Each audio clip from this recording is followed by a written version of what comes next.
Mga kapatid, kumusta kayo? Narito nga pala uli ako. Ito po yung dahon ng bayabas na ginawa ko pong tsaa. Nagawaan ko na nga pala ito ng video. Doon po sa una kong video, hindi ko na ipakita na pwede pong kayong makainom ng tsaa kahit hindi giniling. At ipapakita ko po sa inyo kung paano gawin. Ito po, kahit mga 4 na dahon, hihimayin ko po. Ihimayin ko po ito. Kahit hindi po giniling, pwede pong makainom kayo nito. Pero kailangan po ay ibilad nyo muna. Mga 3 araw. At magpapakulo po ako ng tubig. Ito po, mga kapatid, o tingnan nyo po. Maya-maya po ay medyo magpupula na po yan. At inyo pong palamigin. Palamigin nyo po at pwede nyo na pong inumin yan.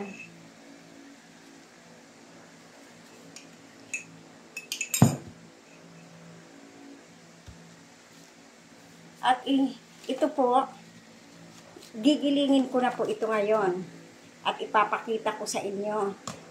Ito pong dahon ng bayabas, tsaa, ay napakarami pong benefits nito na maganda po sa ating katawan. Ang mga ginagamot po nito ay prostate cancer, kidney, UTI, diabetes, mataas na kolesterol po, at marami pang iba. At inyo pong subukan. Sige po, at ipapakita ko po ito. Gigilingin ko po ito ngayon.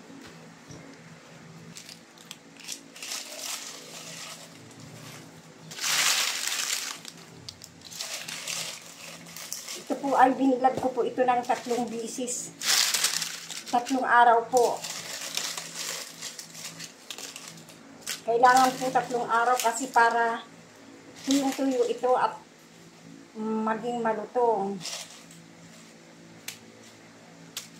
Pwede po kayong makainom nito kahit wala pong gilingan kayo na katulad nitong sa akin. Ihimayin nyo lang po.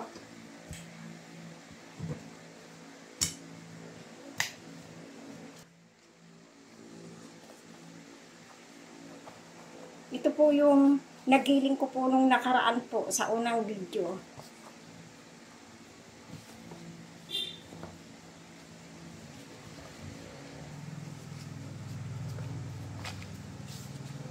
Tingnan nyo mga kapatid, ito po yung hitsura nito, At ito po ay isasalin ko po. Isalin na po natin.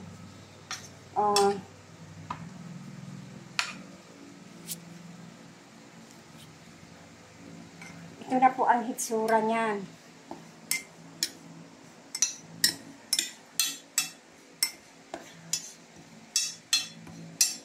Pero kung wala po kayong hilingan, okay lang po, wala pong problema. Kasi himayin nyo na lang po. Tapos ilubog sa mainit na tubig. Kahit ilang dahon. At ilalagay ko po uli ito.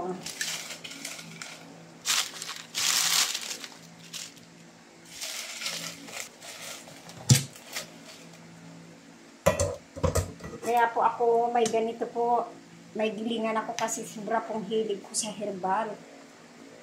Mana po ako sa aking ama. Yung aking ama, umabot ng 93. Pero kung hindi po siya nadulas, maaring hanggang ngayon buhay pa siya. Nadulas lang po siya. Yun ang pinag-umpisahan ng kanyang pagkakasakit.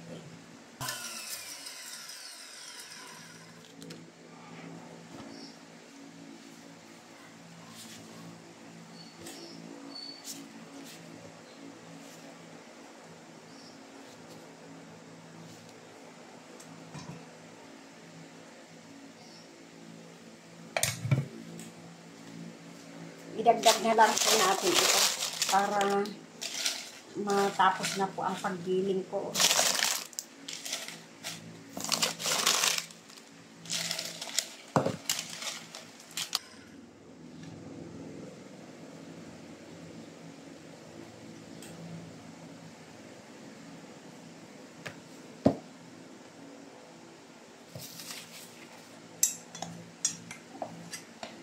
Ito po, kapatid. Oh, mga kapatid, sobrang ganda. Tingnan nyo na po. At isasalin ko na po dito. Isalin na po natin.